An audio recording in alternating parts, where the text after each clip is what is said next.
time. And am I the only one in right now? Let me see. It's just me and Brielle.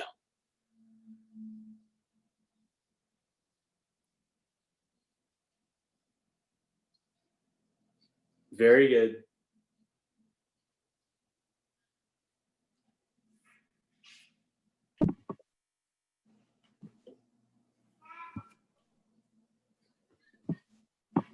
Got it. Thank you. Bye-bye. What'd you say, Wells?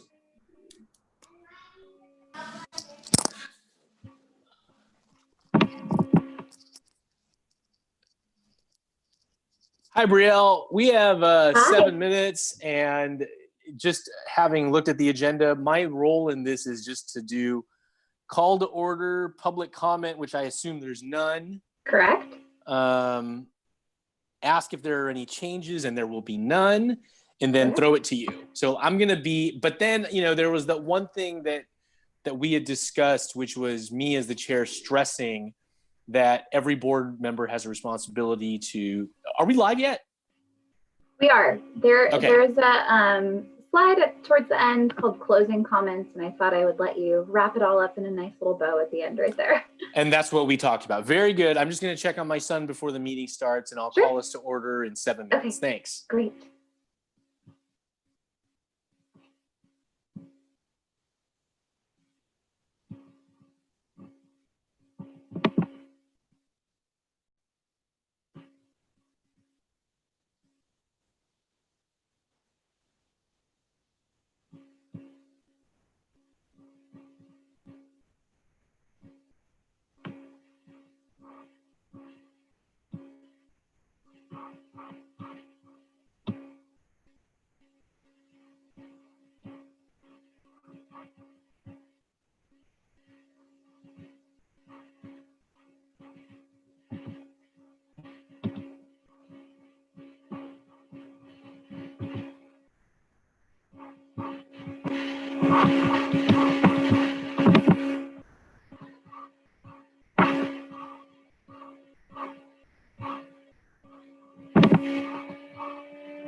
Hi, Brielle. Hello, thanks for joining us. Oh, it's my pleasure. Let me just Start the video. Okay.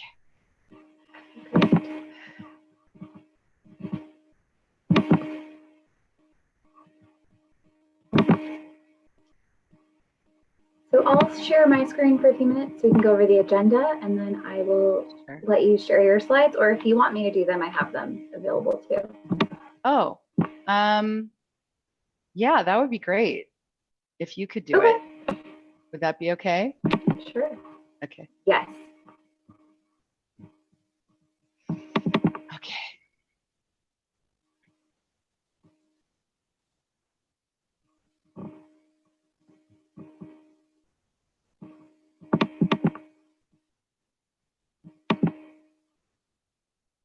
Hello, Hita. How are you?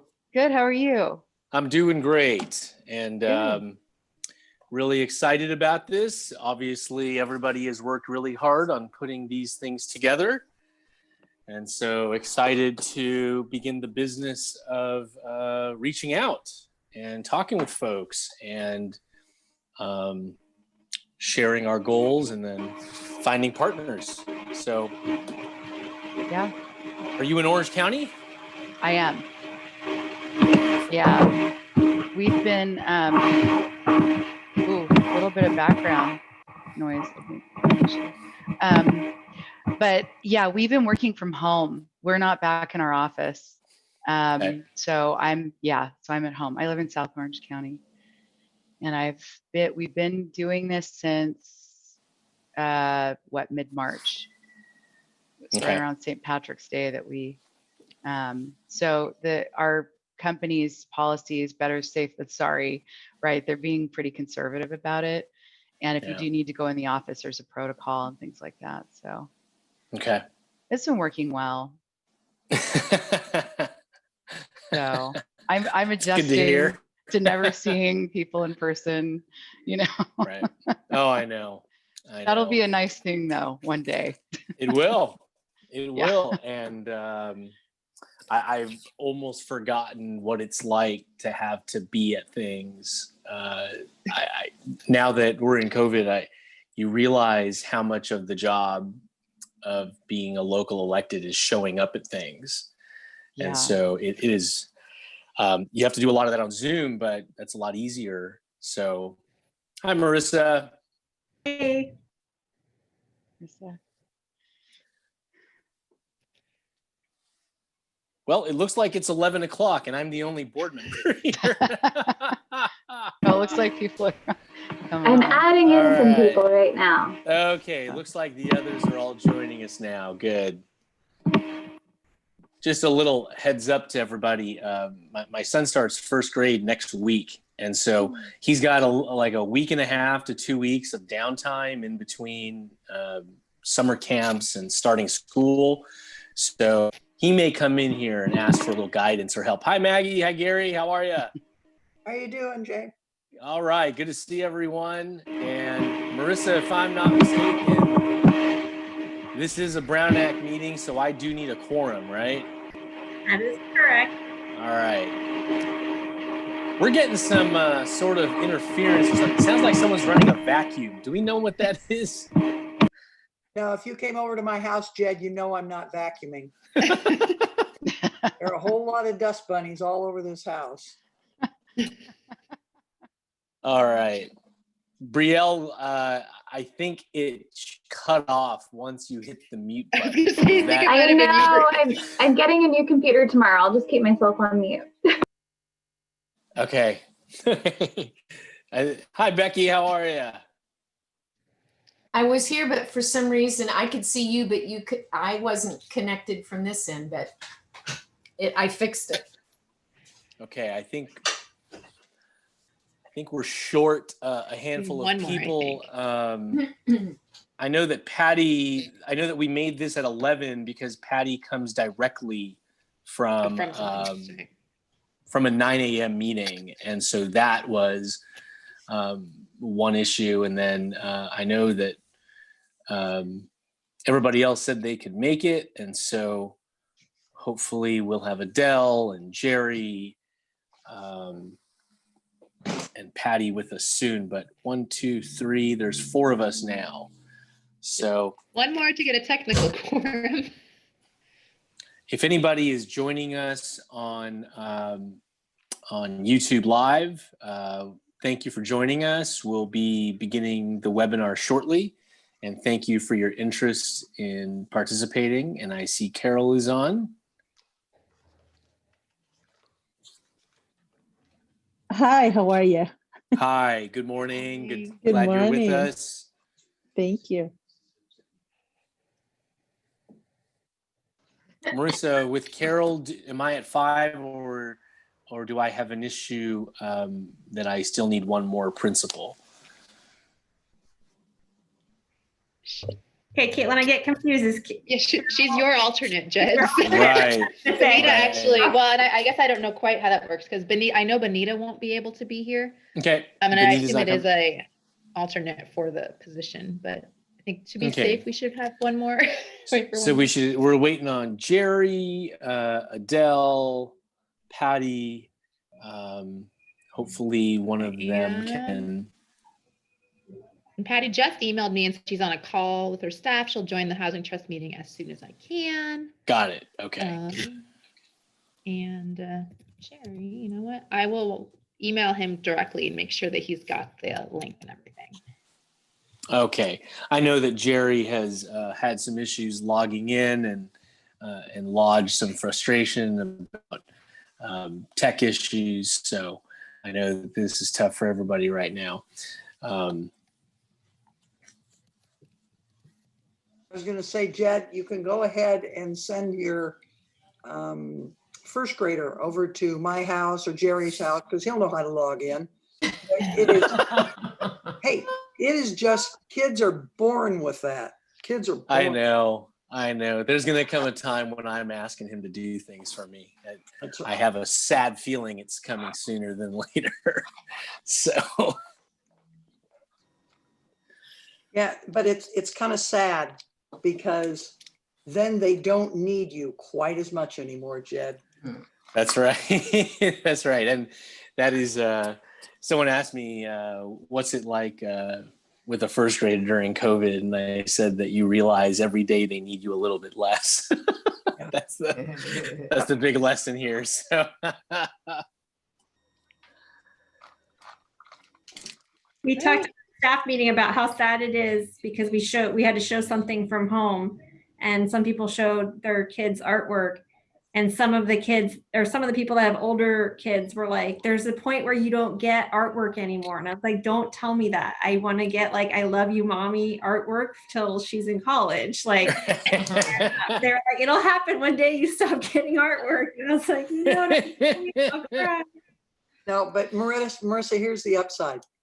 Then you get it from, I don't think you guys can see, but on my wall right there, it's all the grandkids, and we are going to shortly have number 17 grandchild. So you know what? Ooh. That's when it's really fun, you guys, because you're so worried about making sure that your kids are being raised well.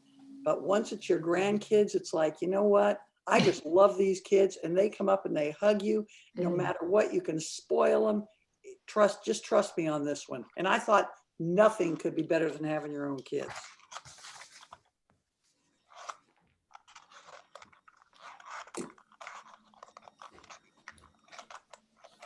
Before actually we do get started, because we are using, for the first time, we are using the webinar functions. So we have our both panelists and we have attendees. So if you are on as an attendee, then you have the option to raise your hand, ask questions, etc. And then we'll be able to see you, see your questions, etc. So just a reminder that that functionality is there as well for everyone. Oh, we have a hand raise. Oh. Okay, for those of you who are tuning in on Hello? YouTube, please, I appreciate your Hello? patience, and we just are waiting for one more governing board member to join us so that we can have a quorum. This is an agendized meeting, and so in order to proceed on official business, we do need a majority of our board. So I just want to thank you for being patient, and if Can you you could hear just me? bear with us briefly. Jerry, did you join us? Can you hear me? Hello? Yes, we can. Yes, Jerry is. I can tell your voice, Jerry. So, Okay. all right. So it appears as though we now have a majority of our board. So all with a quorum satisfied, I'll proceed with simply just calling the meeting to order. And thank you again for everyone. It is 11:07. I apologize for the slight delay. And at this time, I'll ask Brielle, is there anybody who'd like to give public comment at this time? I'm seeing a no, so seeing no public comment. Are there any board members who wish to make any changes to the agenda? Seeing no, check in everyone's face to make sure are there any raised hands on that topic, Brielle? Anybody raising their hand to change agenda items? No. Okay, seeing none, so meeting's been called to order. There's a call for public comment. There was none. There will be no changes to the agenda items. And so now the discussion. San Gabriel Valley Regional Housing Trust outreach strategy and marketing materials. And I'll ask the staff to please take it away. Great. Okay. So first up, we are going to have a presentation on affordable housing from our consultant, Hita Mosesman. So I will let her take over in just a second, but to give you the full overview of what we'll be doing today, after her presentation, we'll be going over the materials that were sent to the board via email yesterday, which included a flyer brochure, a fact sheet, the project pipeline, the template email, and the FAQs. We will then discuss the results of the survey that was sent out and completed by 6 board members. And then we can talk about the remaining non-member cities and what staff is doing and how we can all work together. Okay, so I'm going to stop screen sharing for a second and then put on Hita's slide.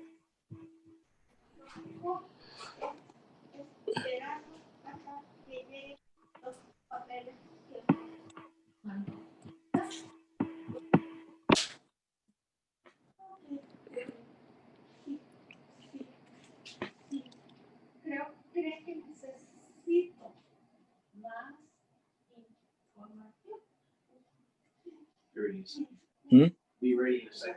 No rush.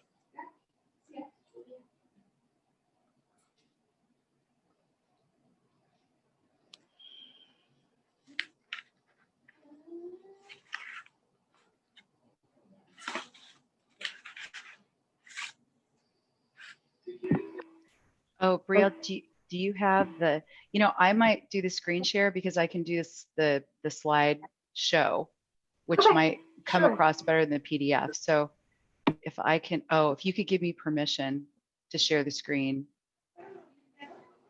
that would be great.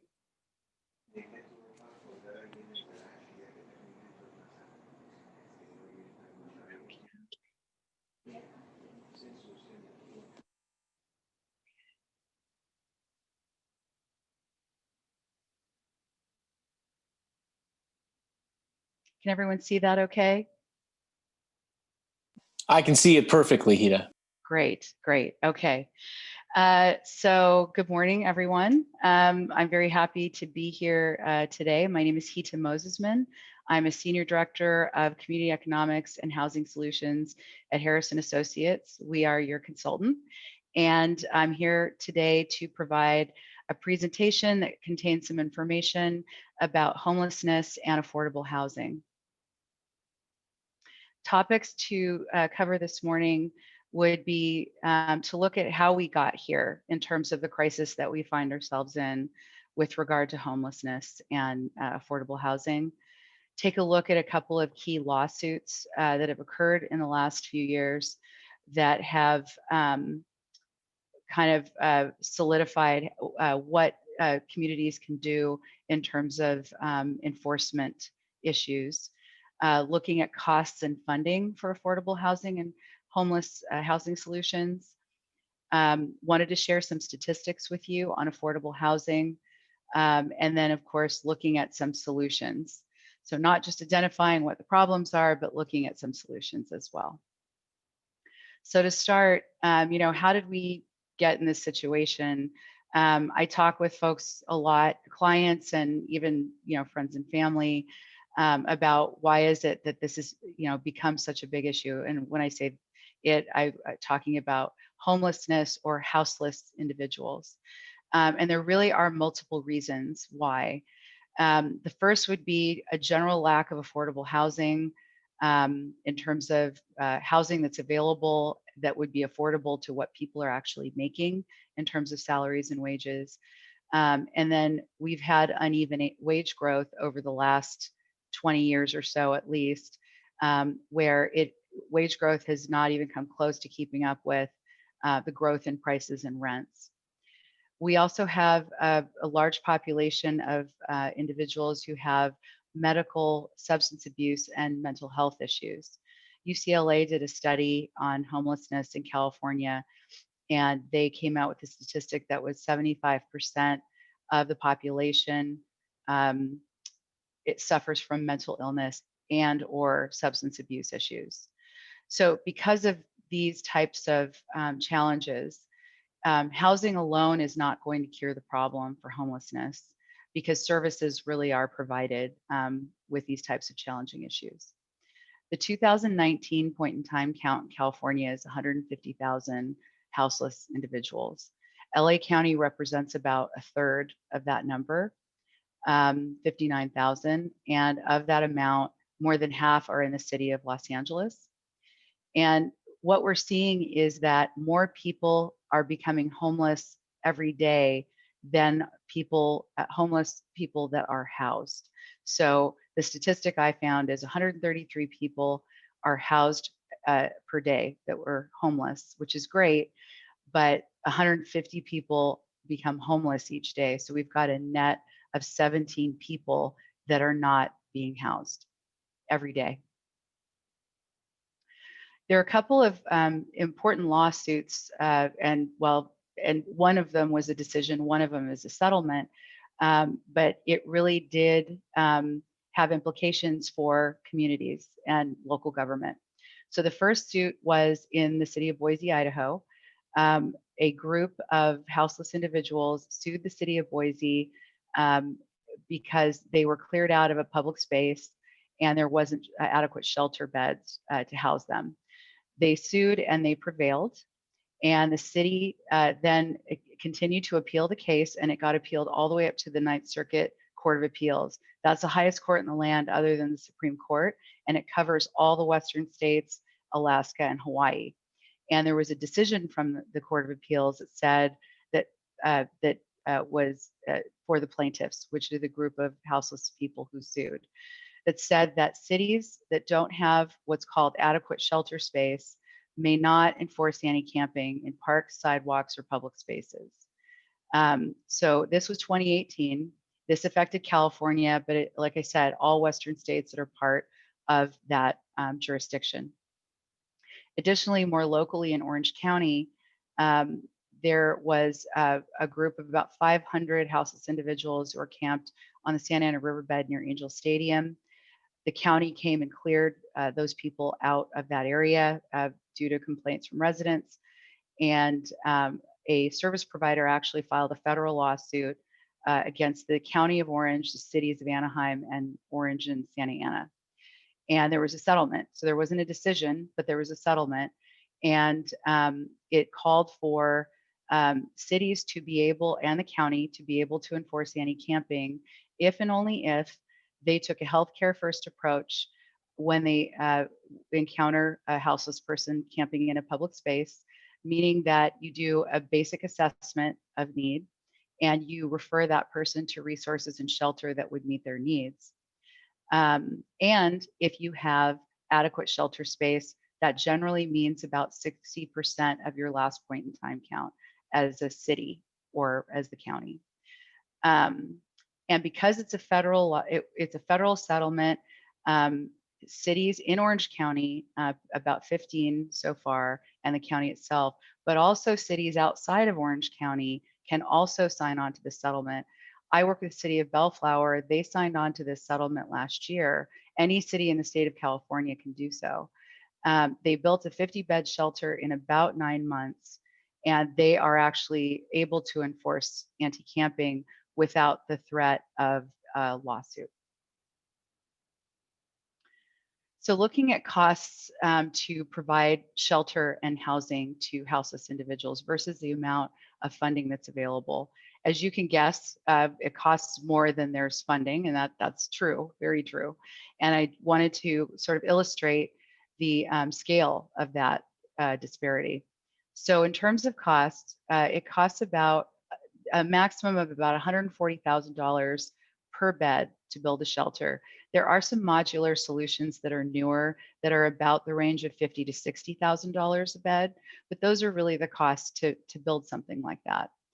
For a permanent supportive housing project, and what that is a rental, like an apartment project, where they bring in services to residents. They have they have community rooms and things like that on the first floor of the project, and they bring service providers in to provide sort of like life skills, job training, counseling, things like that. Those projects cost about $600,000 to $700,000 per unit, which is very expensive. In terms of looking at LA County's homeless population, it would cost about $24 billion to house the current point in time count. However, state funding in 2020 is about, I'll just say $2 billion. It's probably a little bit more than that with some of the COVID relief that's come out in the last month or two. So you're looking at a little bit less than $20,000 per homeless individual. So there is a big disparity between how much funding is available versus how much it costs to house people. LA County has Measure H, which generates about $335 million a year. Those are their numbers, so that's positive. But even with that funding, there's still a shortfall of revenue upwards of $10 billion or more. And that's assuming that LA County received 100% of the grant funding that they were eligible for and used all of the Measure H funding. So there's a very big disparity between costs and versus what available funding is. Federal funding has been cut significantly the last several years as well. As I said, the good news is LA County does have a local funding source in Measure H. But what I've seen floated around is higher tax proposals. There was a bill moving through the legislature that did not make it. It died several months ago, that would institute an additional tax on home purchases and mortgages to help fund homeless funding. So I think the trend moving forward, because of the sort of funding disparity, is they're going to look at, in the state of California, at other ways of raising revenues that involve some type of tax. So really, in terms of a financial perspective, at least the financial perspective, affordable housing really is the lowest cost and most effective solution for homeless prevention. The cost to provide housing for those that are currently houseless is more significant than a typical affordable housing project because of the cost to provide services to transition people from living not sheltered to living in a sheltered environment. So we look at, why is housing so unaffordable in California? Why are prices so high when most people can't afford to buy a home, it seems? So there are three basic reasons, in my opinion. It really deals with sort of economics at the heart of it. So we've got a very low supply of housing given the demand. We're a little bit victims of our own success in California as the 5th largest economy in the world. We have a very healthy economy, lots of jobs, and we've got lots of tech and higher paying jobs in this state as well. And whenever you have a lower supply than you have a demand, it's always going to result in prices increasing. So there's that. Then we have the issue of wages not growing very significantly, but housing prices, because of the supply and demand issue, growing very significantly. And then we've got high land and development costs as well. So you add those together, and that's why we find ourselves in this situation where housing in general is just not very affordable. So in terms of home ownership, as I said, wage growth is significantly less than median home price growth over the past 20 years. We're looking at median home prices of over $600,000 in a lot of areas. And even post-COVID, prices have been going up as supply has further decreased as a result of the pandemic. And we have median income somewhere around $70,000 a year. And so you look at, typically the rule of thumb is when you're looking to buy a home, you can typically afford a house that's maybe 2.5 to 3 times what your annual salary is. However, you look at statistics in California, and home prices, a median home in many places is 7.5 times what people make. So it's not a very conducive situation for folks to find housing that they can afford. And less than a third of people in California can afford a median priced home, and that's to buy. So looking at rentals, rents have increased anywhere from 25 to 35% in the last 8 years. And wages have not increased to that degree. And you've probably noticed that there are a large amount of newer apartments that are being built are on the high end and expensive. And that is really because those projects financially pencil for developers because costs of land and construction are so high, they need to command a higher rent in order to cover the costs and to be able to provide the rate of return to their investors that is required. So looking at the city of Los Angeles as a case study, the median rent in LA is about, although I know it's a little on the downward trend after COVID, but median rent's about $2,500 a month. And so in order to afford that apartment at $2,500 a month, you need to make about $100,000 a year if you're spending just 30 to 35% of your monthly income on your rent. But however, the average actual salary in the city of Los Angeles is $74,000 a year. So that's a pretty big difference, $27,000. And so what we're seeing is a lot of people that are rent burdened. And what that means is they're spending more than 30%, sometimes more than 50% of their monthly income on their rent for their housing costs. And there's not a lot left over for other things. So I get asked the question a lot because people know I work in affordable housing. So if we need more affordable housing, why don't we just build more affordable housing? That's a good question. And basically the answer is it costs more to develop affordable housing than the revenue that is obtained from the rents or the sales prices from those affordable units. So imagine that you're wanting to start a business, and you know that you look at the numbers and you see that your costs would very much outweigh what you would bring in. And almost no one would probably move forward with that business knowing this at the get-go. That's sort of where developers are with affordable housing is, they look at what the costs are and the rate of return there. They have investors who require a certain minimum rate of return. And affordable projects or even projects that are not on the higher end for rentals, they just don't provide what's required in terms of return. So that's where we see public subsidies like what the Housing Trust provides in the way of loans. It's to assist and to fill that funding gap between the costs and the revenues. Land, as I said, construction costs are at all-time high. And then affordable housing projects that receive public subsidies always require what's called prevailing wages. It's a state law in California.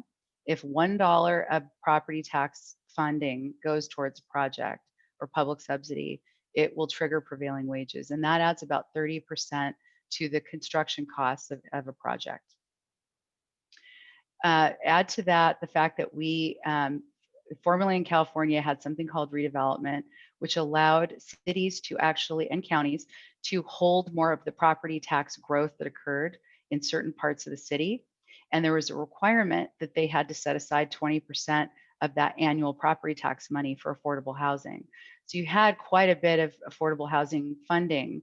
If you look at all of the over 400 cities that had redevelopment prior to 2012, it was a loss of about $1 billion a year in affordable housing revenues.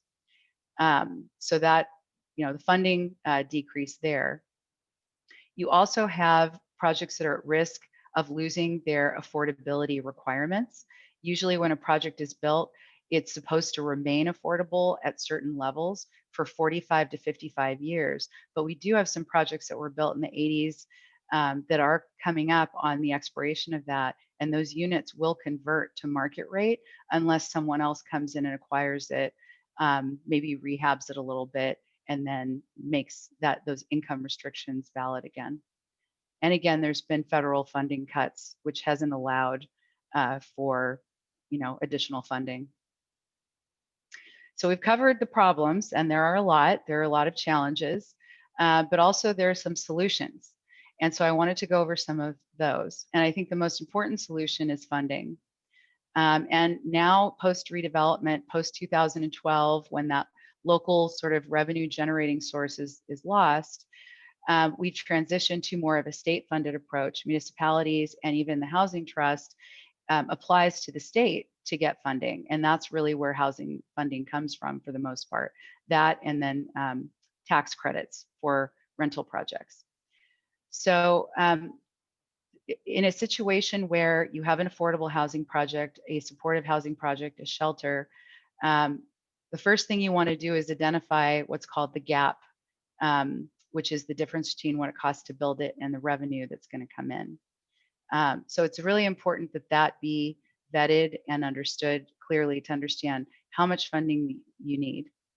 And then in terms of the funding that can be applied for homeless shelters and permanent supportive housing, we have grants through the state. We always recommend, as someone who has done peer review of developer proposals for affordable housing and for permanent supportive housing projects, those proposals really need to be vetted to make sure that the assumptions and the costs are reasonable and realistic, so that the gap is minimized, because there is such a shortfall and a scarcity of public funding. We also have, former redevelopment agency assets. The good news with redevelopment dissolution in 2012 was that cities were allowed to retain land assets and cash assets as part of that. And there are a number of cities that have what's called housing successor entities, and they are holding cash and land that can be leveraged to do projects, even fund regional shelters. The other solution that we've seen a lot of through the state are laws and regulations, but even on the local level, cities do have the option of adopting inclusionary housing requirements as part of their municipal code. What inclusionary housing means is that a city would require that a certain percentage of the residential units developed in their jurisdiction be affordable at different income levels. So for example, there might be a city that says our inclusionary housing requirement is 20%. That means any project that comes in needs to have 20% of the units be affordable.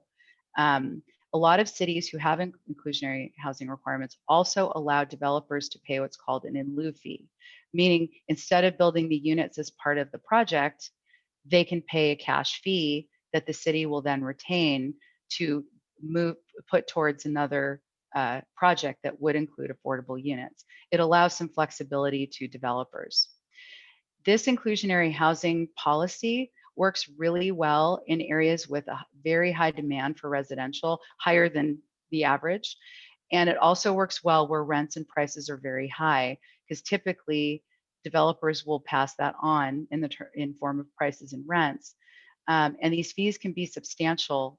They can be hundreds of thousands of dollars, even $1 million or more, depending on how large a project is. So that really needs to be vetted closely. It doesn't work for every city, because putting an inclusionary housing requirement in your municipal code is great.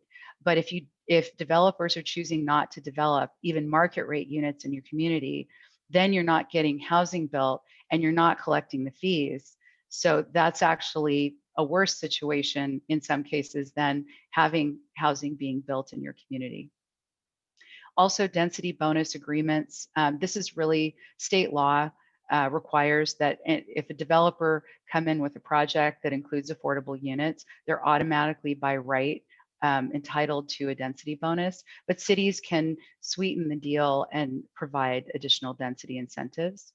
And of course, there's housing legislation that gets proposed. Hundreds of housing bills are proposed at the beginning of each legislative session the last 3 years, and a number of them usually do make it through and signed by the governor. Planning is also part of the solution. Every city in the SCAG region right now, including all of the housing trust jurisdictions, are required to prepare and adopt a housing element by the end of 2021. And the state allocates a certain number of units that need to be developed during what's called the 6th housing cycle, which is basically 2021 through 2029. It's 8 years. And so as part of that housing element, many cities are going to be looking at what's called upzoning or increasing some densities in certain parts of the city in order to meet the requirements of having enough zoning to allow the units that the state is mandating that each city have. Zoning is a very powerful tool for cities to attract the kind of development that they want, but it also can be very controversial because density can be an issue. There are a lot of concerns around density, particularly post-COVID, especially with traffic and other issues like that. We always recommend looking at, to me, it always requires an analysis. And there's a way to look at density in a manner that what is the minimum amount of density that would be needed in order to meet the state mandates and also incentivize developers to develop in communities. So there's sort of a little art to that analysis. There's also CEQA streamlining support that can be done in the form of specific planning. So basically you've taken care of the environmental review. If a developer has a project, they can bring the project forward and they won't have to go through the environmental requirements or prepare documentation because it's already been done through the specific planning process. And there's also infrastructure and housing program management that can also be done. And that would conclude my presentation. I'd be happy to answer any questions that you all might have. Thank you very much, Hida. And I'm going to first open it up to the governing board. I want to begin by just asking if there are any members of the board who have any questions about the presentation. That was very helpful. And you could either use the raise hand function or just simply insert yourself. And I see Becky, Vice Chair Shevlin, you got your hand up, I believe. Right, and it was, I know it's hard to keep up with all the latest and greatest, and I know that there is the federal legislation also that's in our federal courts in LA that directly affect the City of Los Angeles and the County of Los Angeles. I don't believe that that settlement has been finalized. It is in the process, but I didn't know if you had any comments about how that might be affecting us as well, because it's a huge number that they're talking about us being forced to house at this time, in a short period of time. Yeah, a lot of times, because there's so much going on in the housing world, I tend to wait till I know something's going to be in more of its final form before truly doing an analysis. But yes, it's a huge impact. And without funding, it's very difficult to put mandates without funding. And I think this is sort of an overall theme that we're seeing since 2017, frankly, is everyone knows there's a crisis, but as you can see through the presentation, the cost to provide these, to provide shelters, permanent supportive housing, even affordable housing are really high. And so who's going to pay for that? Mhm. And cities are facing budget cuts right now, especially in the way, I mean, things were hard enough before COVID. And now post-COVID, there's a loss of sales tax, there's a loss of transit occupancy tax. And I would venture to guess next year, we're really going to see the effects of the property tax Mhm. effects. So I think you have, it's a really good point. And, it might just be a mandate with no funding, which I don't see that being successful. Mm. The other issue is that number that you quoted, the 75% have some level of mental illness and or substance abuse. In just having a conversation with somebody or trying to make that argument that you should be building structures, homes, shelters, whatever it is, but without a strong component to compel the mental health and the substance abuse treatment, they really go hand in hand.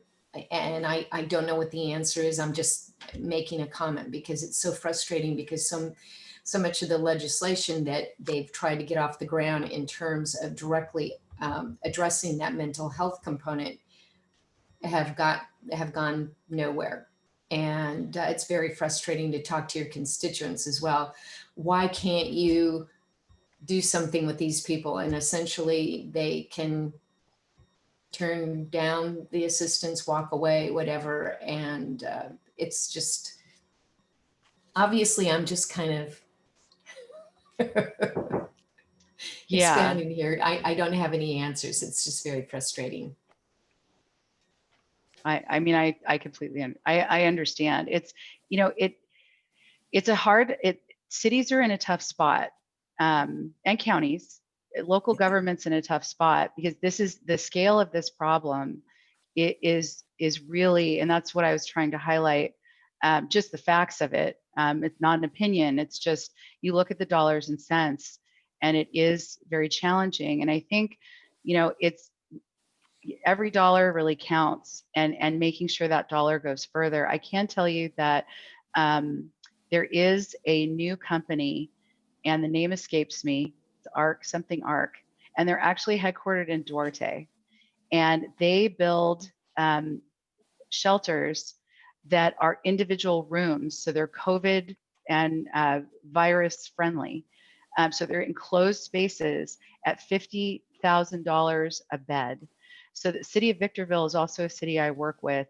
They're doing a 150 bed shelter with a medical recovery component, so that if there is somebody who is houseless, who had to have a medical procedure, they can recover in the shelter, which reduces hospital expenditures, right? And so they have healthcare providers who are actually partnering with them as a result of this. They're also providing storage there as well. It's a very, sort of aggressive approach.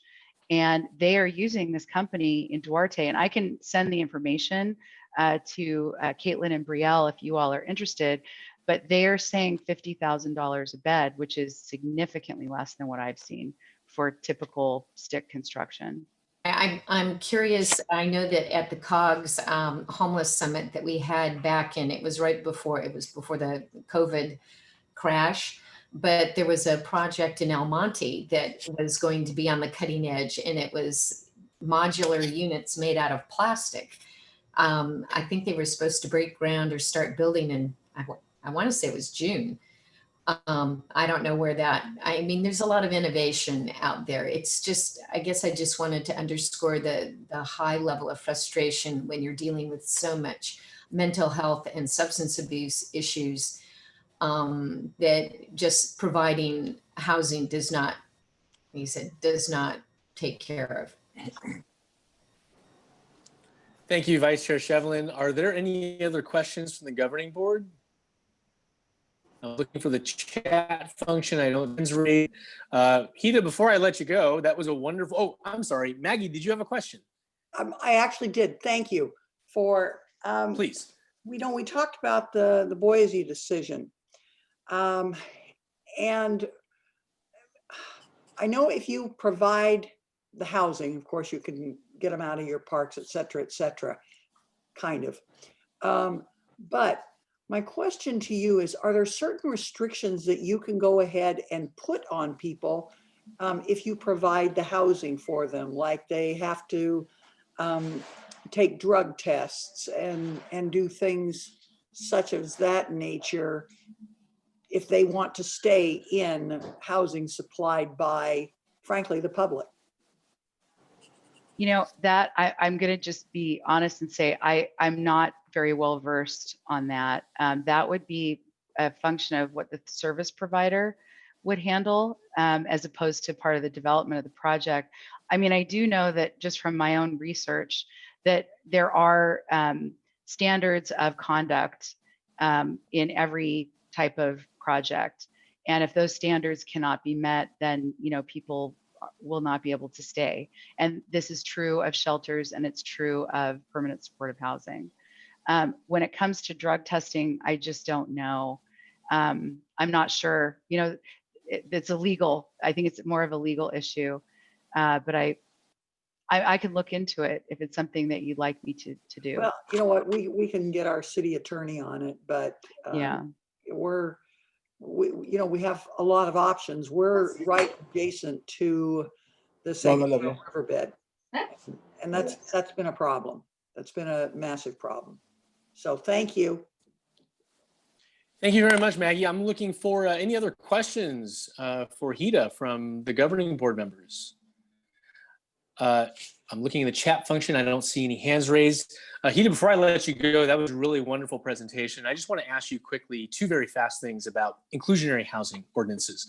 And the first thing is, I was talking recently with someone who said that when cities input inclusionary housing requirements into their code, then what that essentially does, that in order to subsidize the affordable units at whatever percentage and whatever level, in order to subsidize the affordable, that makes the market rate prices go up.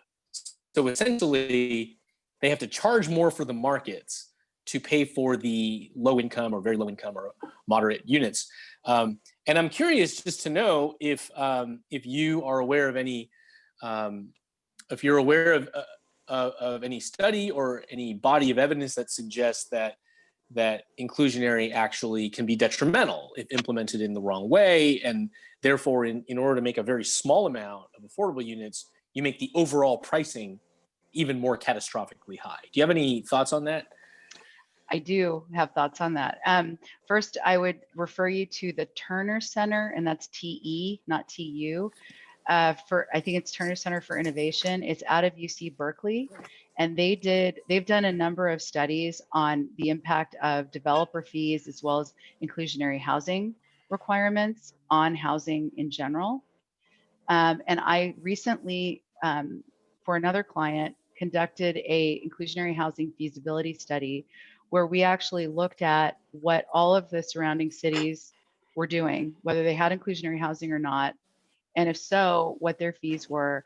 And we actually did an analysis like a developer would of an actual project that's being built in that city that's under construction. And so we did a pro forma and a cash flow. Pro forma just shows what the costs are versus the revenues, what's left over. And we found that in this project that was, it's a higher end project, that the rate of return on the project was really almost, it's below what the average rate of return is on projects, rental projects in LA County, because this was a city of LA County city. So the margins were already very slim for the developer to do the project.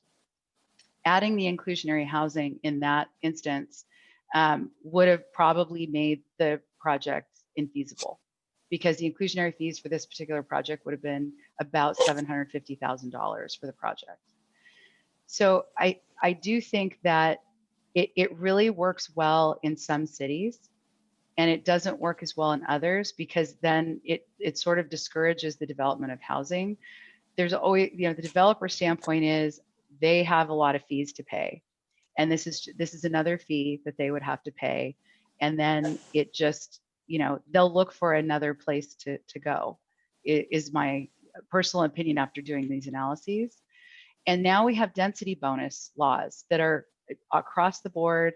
If a developer comes in to a city and wants to build a 100-unit project, and they're going to provide 20% of the units as affordable. If it's rental, they'll only get the density bonus if they're low, very low, and extremely low. They will get a density bonus to be able to make the project financially pencil. And a city can't say no, as long as it meets the current zoning and planning general plan requirements. This is what they call by right, meaning it's automatic, it's a ministerial review. I personally have seen a lot more density bonus development occur than I've seen inclusionary housing projects be put forward. And if something to note too, the city of Santa Ana just reduced their inclusionary housing requirement in their city. I think it was just this last month. So they still have inclusionary housing, but it's not as high of a percentage. And the percentage dictates how high the fee is going to be. The lower the percentage, the lower the fee. Got So it. I hope that wasn't too much information. No, that's okay. That was wonderful. And I guess I'll just have a very fast follow-up, which to ask you then. I was at a League of Cities. Oh, I'm sorry, Vice Chair Shepard, you have a... I'm sorry, I thought you were finished. I was just going to mention, I was Googling trying to find that company in Doherty, but I did find something called Arc Space modular units. It looks like it fits. I don't know if that's the one that you were talking about, but it's called Arc Space. I believe that's the one. Yes. Okay. They're up against the back of the door. Hina, just one follow-up to that.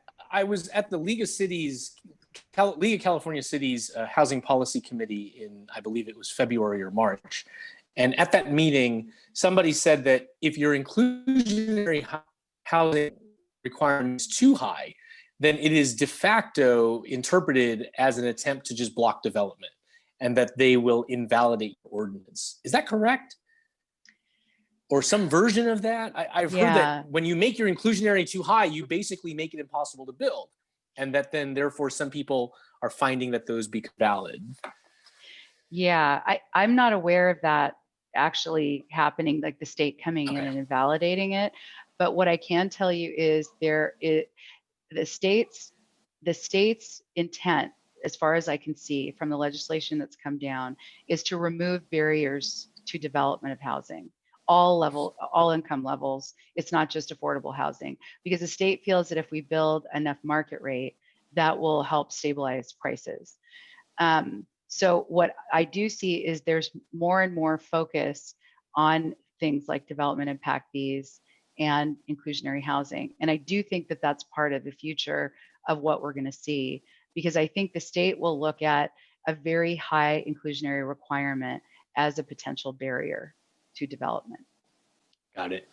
I'll just go through the governing board. Are there any other questions from the board before we?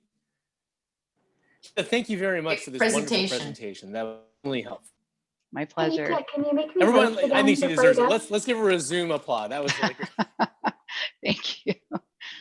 Sorry, Brielle. Okay, Brielle. Can you just add me back as host when you get a chance before you go? I thought I did that. Yeah. Okay. Yes, I'm so sorry. No problem. I'm Zoom challenged here.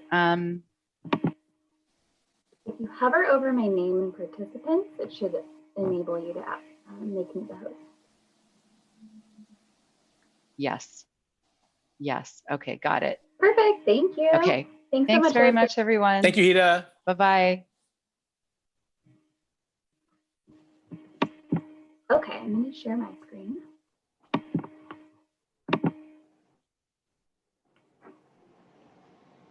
Okay, so this is the outreach strategy that we mentioned at our last meeting, and that was developed after the July 1st board meeting. So a couple different strategies here. One of them is to reach out to corporations and potential funders. So that is what the training materials that were sent yesterday are for. An overall goal to increase visibility of the Housing Trust, which will include staff presentations at conferences. And then a third goal to increase council member outreach efforts to encourage the remaining 10 cities to join.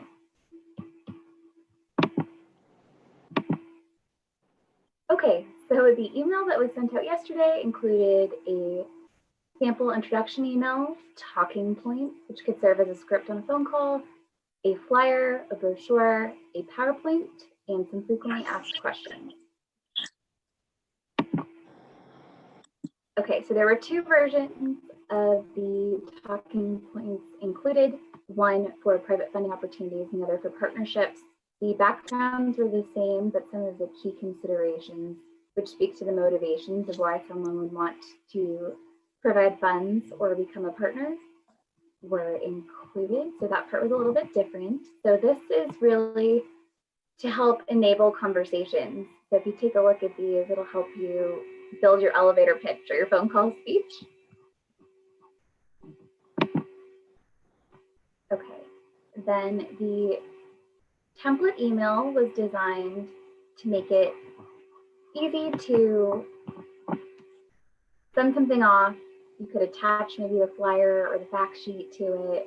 And this would just be a really preliminary step to say, hi, this is the Regional Housing Trust. This is something I support. Do you want to talk about it some more? Let me just take a second to add Patty as a panelist.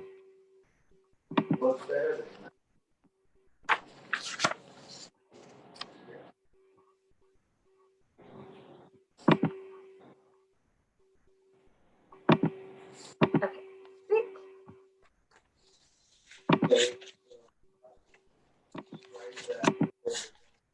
Okay, and then a flyer was included in your packet. And what this is a high-level overview of the Housing Trust, and then the project pipeline is shown here visually. So overlaid on a map to show areas, or to show the cities in which projects have been identified. So this will continue to update as additional projects are added. It gives a couple facts on how the trust was formed, the current member cities, and a contact.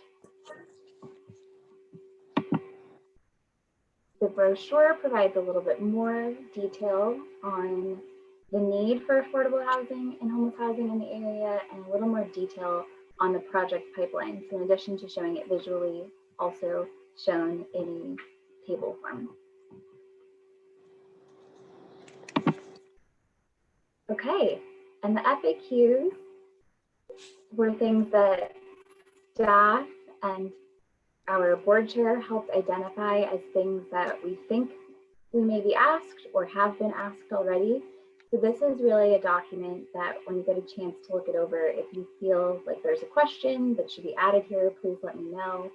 Or if through your conversations with companies and organizations, something keeps coming up, let us know so we can update this document, and it can really serve as a tool both for conversations and also something we can highlight on the website so that anyone looking to learn more about the Housing Trust can find this information readily. Okay, and so there was a 6-month opt-in period where there was no joining fee to join the trust. So we sent out an email about a week or week and a half ago to remind cities about the upcoming deadline to join. And through that effort, 3 additional cities joined. There's only 10 cities that are not members of the trust. So they're listed here. Staff is currently in discussion with City of Industry, and San Marino and Bradbury have mentioned that they're not interested in joining at this time. So that would leave La Puente, Monterey Park, Rosemead, San Dimas, Sierra Madre, and Temple City currently. I see that we have a question. Yeah, I just noticed that not interested at this time, San Marino and Bradbury, and where that might not be shocking. I'm just wondering if there's value then in revisiting that to talk to them or discuss with them the value of increasing the affordable housing regionally. We're not saying they have to build it, you know, in their city, but the efforts of the COG to really, you know, to build this up regionally and to serve our cities from a regional standpoint. I don't know. Obviously, I wasn't in on the conversation, so I don't know why they specifically said they're not interested. This was email communication that said it wasn't a fit at this time, but if we feel like a council member nudge might be helpful, I think that's still a possibility. I think it's that staff currently has not been able to make this happen. I didn't know if that would be an option or not. I think it's an option. I welcome other opinions. I think that's definitely, Becky, sort of what we're getting at with this is that if all of you have any relationships with any council members on either of those, I don't think it hurts to mention it. You know, we went as far as we could with the city managers, and there was an interest, but it doesn't hurt to try, is what I always say. Right. It never hurts to ask. Could we get sent a list of these cities? Definitely. Thanks. I did have a couple of other questions, but I'll wait until you're finished. Okay, I think I have 2 more slides and then it's a discussion. So let's see. Actually, we could take a pause now if you'd like, because I'm going to dive into the survey results. So if you want to ask something about the materials now, would be great. I did have a question specifically on the project pipeline, and we list all the cities with the gap, the funding gap. I was thinking because immediately when I looked at it, I wondered what their entire budget was and what this gap, what percentage that is of their entire project for context or perspective. So when somebody is looking at this and they're saying, you know, like El Monte, the one says, although it's 100 units, but they're asking for $37 million. I just would think for purposes of conversation or understanding the projects in general, that it'd be helpful to have the entire budget amount or what the percentage is of that funding gap is to their overall funding. I think that's certainly helpful. And I think the difference there is that some of those projects are further along in their development process. So that big number is kind of just a wish list instead of maybe honing in on the figure that they would actually need from the trust. Right. Does someone else have a comment? And my only other thing is very minor. We're on any information that we send out that it has the link to our website, so that somebody can easily, like on the email, the sample email, it's got your email address, but it doesn't have the website if somebody just wanted to click on the website and go directly there. That's all. Okay, thank you. Do we have any more questions or comments? I don't see any. You say, oh, how do I do this thing? Can you hear me? We can hear you, Jerry. Go for it, buddy. Okay. You know me, I'm the one that's confused with all these little machines here. You said that you're going to send us, I missed something. You're going to send us some information, especially the one in El Monte. Can you send that to me again, please, or someone? Or there was something that you said you were going to send. I was going to send out a list of the cities that have not joined the trust yet. And I'm also going to send a follow-up to this conversation. Just a summary of what we talked about. So you'll send us a list that have not joined, and basically, hopefully we could lobby some of those other cities that we might know, council people, correct? That would be great. All right, so you send us a list of the ones that are in and the ones that are not in. That way we'll use our strategy. Perfect. Thank you. Thank you. Okay, so the next thing I wanted to talk about was the survey that was sent out as a Google form. So the survey helped identify a few organizations where we have existing contacts on the board. I think in our discussion today, we will probably identify more. So the companies and organizations on the next 2 slides that are bolded and in blue are companies where we have identified a board member with a contact. Where'd it go? Okay. Okay, So this was the list of potential companies that had come out of earlier discussions in July. And then there were a few organizations added to this list that were identified by board members through the survey. So I think it's something we can talk about. How do we want to divvy up the rest of them? I'm going to show the partnership slide first. So here we're. I have a question. Sure. Can I? Regarding that survey, what might be helpful, and whoever's putting it together, because I know different people are going to be sending back, I have a contact, or I might have so my contact might not be, it might be a local contact, but somebody else might have a national contact or a state contact. So that would be, it would be up to someone from your side basically to identify which is the most important one, so that we don't start contacting 3 or 4 people in the same company because we're going to get them confused. So somebody will identify them and you'll put them on priority? Correct. Based on the survey so far, there were multiple Kaiser contacts. I think everything else seemed to be individual at this point. So far just one that would need some assistance. Yeah. Okay.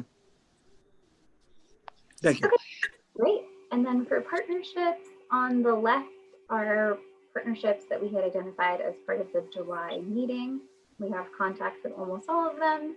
And then on the right hand of your screen were some that came up through the survey or conversations with staff.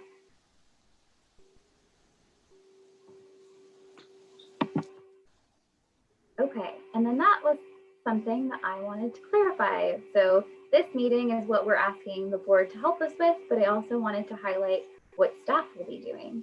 So staff, mostly me, is here to assist you in any of your outreach efforts. If you make an initial contact and someone wants a presentation, feel free to send them my way and we can give them more information. I'm also applying to conferences to present and increase awareness of the trust. And then we will also be doing a podcast with the San Gabriel Valley Council of Governments, which will help spread awareness of the trust as well. We wanted to leave today with some goals. I thought for discussions with Marissa that if everyone could identify 3 to 5 companies or organizations that they are able to reach out to prior to the November meeting, that would put us in a really great place.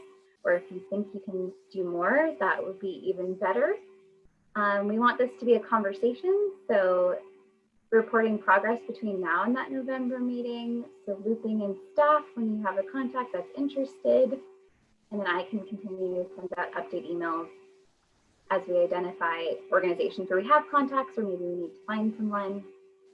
This is a really great opportunity, since the trust is so new, to just help spread awareness. So I don't know that we will necessarily have a financial target in this first effort, but it will be just a great opportunity to spread the word. This is what the Housing Trust does. We're here and we're excited to already be funding projects in our first 6 months.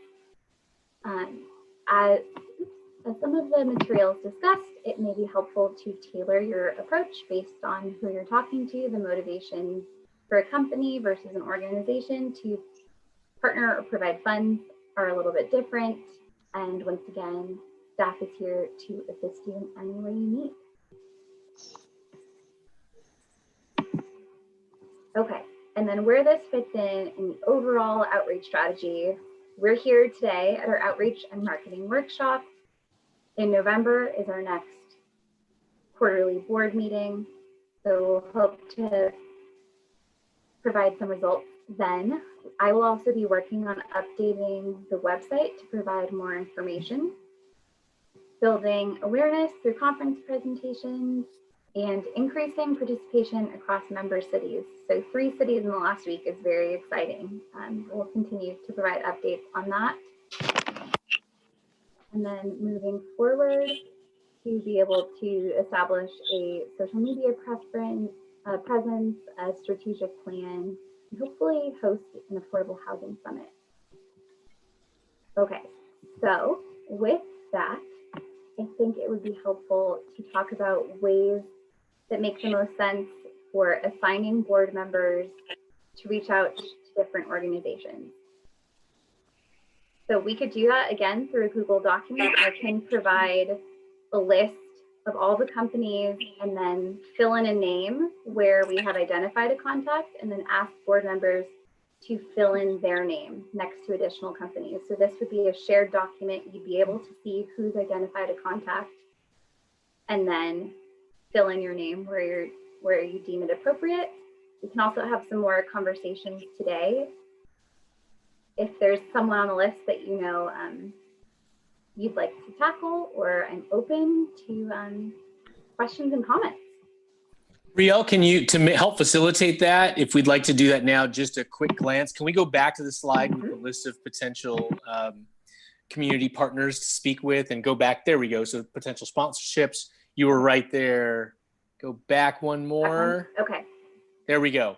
And so I can kick it off. I do have contacts at Edison, as well as Southern California Gas, Tournament of Roses Foundation, Han and Han, Harrington, and IDS. So those are 7 groups that I know someone in that organization, and I can make an initial reach out. If anyone has anyone that they would like to add themselves to now, I just put this up so that we can knock it out now. If anyone would like to just go through their phone offline at another time, we could do that as well. Jen, I did have a question to add to this list, and I'm sorry, I did not participate in the survey. I didn't send it in. Shame on me, naughty. At any rate, I did wonder, have we gone back and looked at recent, or maybe even not so recent, affordable projects and looked at who financed those to see if there are any gaps, there's any entities that we may have missed, but that have very specifically financed projects in the Southern California or California in general? I know that in our election that we had in March, there was conversation in terms of our debates and things like that about why didn't we reach out to developers and many of the people to finance it, but they were coming from out of state. And we said there was a reason why they didn't participate in the state of California because it was too expensive. So at any rate, I was just wondering if we had looked at projects and who financed them recently in California.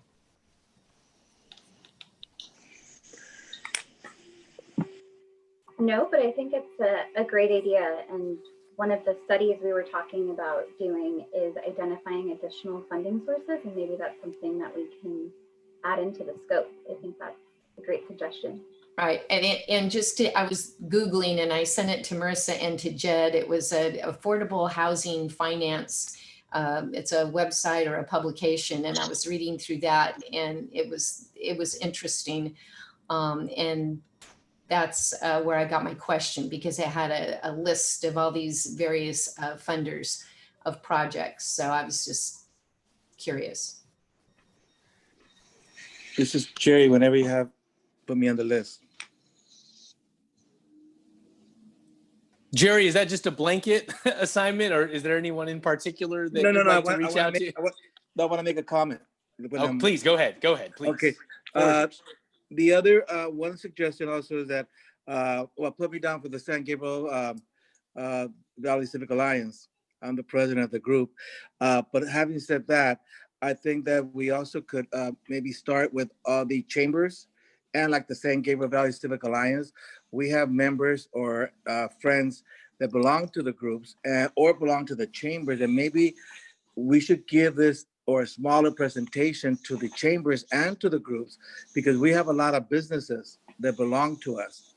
And we could kill, 20 birds with one stone by giving them a presentation. And one of our, like we have San Gabriel Valley Civic Alliance has meetings with the general friends or members believe it's every 3 months. That's one. The chambers, I believe they meet every month. So you could go and make a presentation there through Zoom, of course, on a monthly basis. The other one is the supervisors, the LA County supervisors. I know Supervisor Solis is very strong supporter of housing, low income, and so forth. I think it would be worth giving her people or her a presentation, or going to the supervisors meetings and give a presentation there. The other one is cities. I think that we could also help by giving you a list of all of our developers. Like Shelby was saying about the people that are doing the development, they're doing the building, the housing in our cities. We could give you a list, and then we could start with that list. And I'm sure every other city has the same kind of list that we have. That's it. Any other comments or questions on this list from the governing board? Jed, this is Patty. Please, Patty. Just really quick. I can help out with Athens, Emanate, Kaiser, and then also Edison. If you need any help on that one, as a former employee, I can help navigate through that system. And then one, just noticing that since we have Athens on here, we may also want to include waste management. And I can help with that one as well.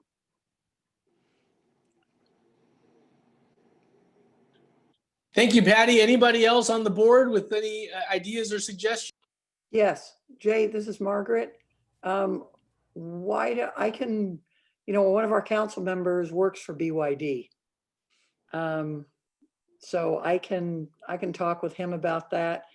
And of course, City of Hope is in our city, so I can find out who I need to talk to about that.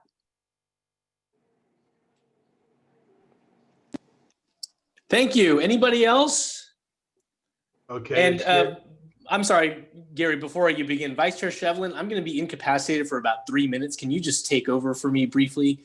Sound like you're rushing somewhere. No, I'm with my son. Sorry. No problem. I'm here. Just to add my name to America's Christian Credit Union, Bank of America, Blackstone, and Coca-Cola. And I thought I included Wells Fargo on my survey, but I have spoken to them as well, and that might be a possibility. Great. Put me down. This is Jerry Velasco. Put me down also as a Coca-Cola, and then we'll figure out which is the best one to contact from the one that you have and the one I have. And it's unfortunate that we've got this COVID thing going on here, because obviously the best way would be a face-to-face. So the personal Yes. contacts are going to be very important. I was going to offer it myself as a tag team on any of these, but that really doesn't work in the COVID realm.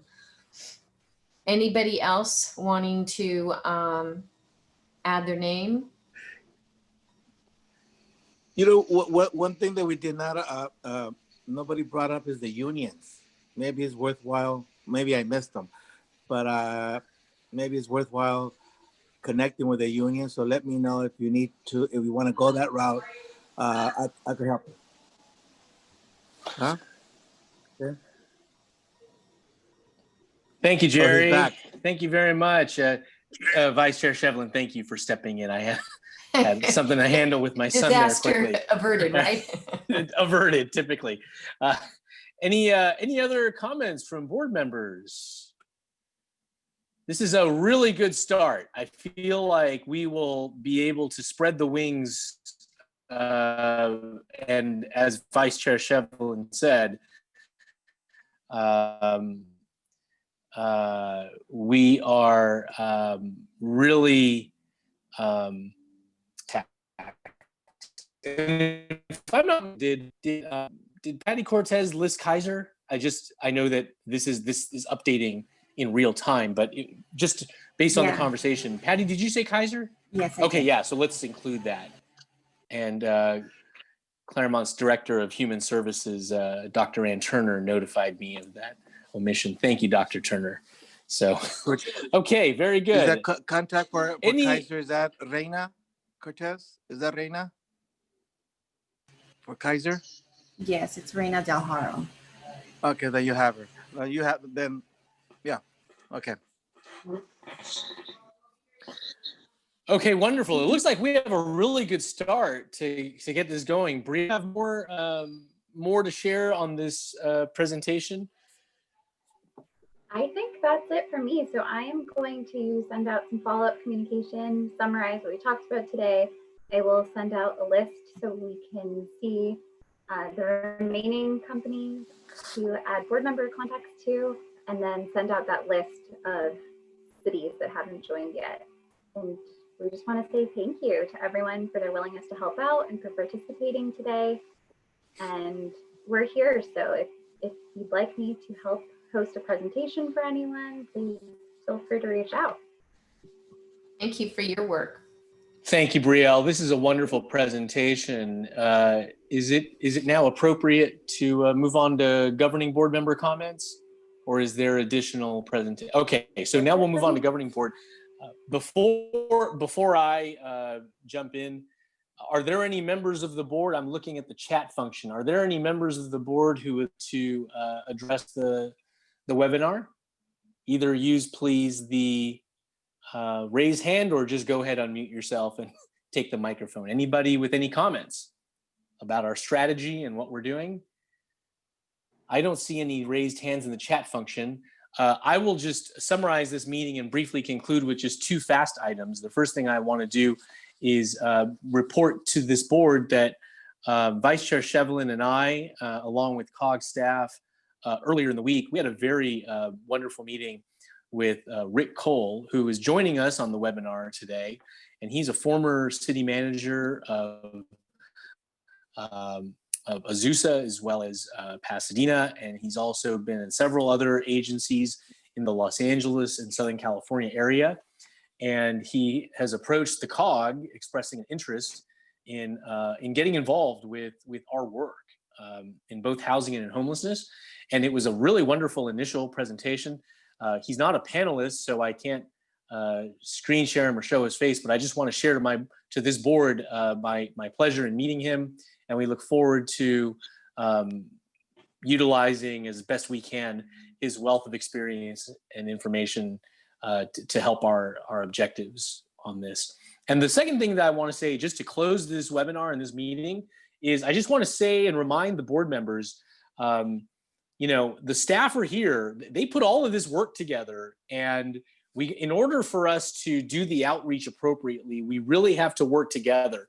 The staff are here. Our job as board members is to just work the relationships, leverage our contacts. And once we make those contacts, I can't stress this enough. The staff really can take it from there. They can get the information over, they can provide the materials. So let's all make sure that we utilize the team that has been assembled to our best use. All we really need to do, and I don't mean to minimize it, it's a lot of, it's some lifting, but our responsibility is to make the relationships happen. And that's simply picking up the phone and writing an email. And once that contact is made, staff can take the ball from there. And I would just implore all the board members to utilize your relationships as best we can. That's why we're all here. And just from this first 3 minutes, it's so fundamentally clear. Everybody has a lot of contacts in the community. Otherwise, you know, we wouldn't be elected. So, and at this time, I also want to take the opportunity to thank all of the staff, Brielle, Caitlin, Marissa, for a wonderful job in putting all of these materials together. Everything is as advertised. It's wonderful. And I think that we will be able to pitch a very compelling message and product to all of our potential partners and sponsors. So with that said, before I adjourn, does anybody have anything else? I'm seeing a lot of no's. So if that's all, thank you again, everybody, for this wonderful webinar. And we will see each other at the November meeting. Let's hit the pavement. Take care, everybody. Take care. Bye.